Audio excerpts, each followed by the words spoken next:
कि देखी कल युग के ई रीत कैसा न हो गई। जवन बाउर कि जवन बाउर रहे पहले फैशन हो गई। जवन बाउर रहे पहले फैशन हो गई। कि दूध दही में नइखे विटामिन, खा ले रोज अंडा हो खेला जहवा रामायण उहना लवंडा हो। कि दूध दही में नइखे विटामिन, खा ले रोज अंडा हो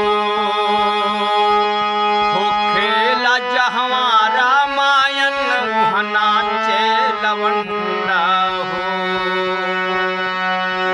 श्री राम कृष्ण के देश लंदन हो गई। जवन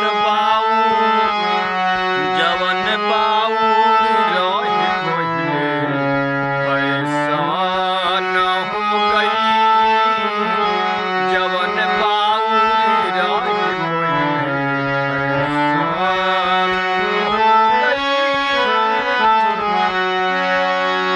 देहिया पे साड़ी नइखे, सेनुरा साइड में लागल हो।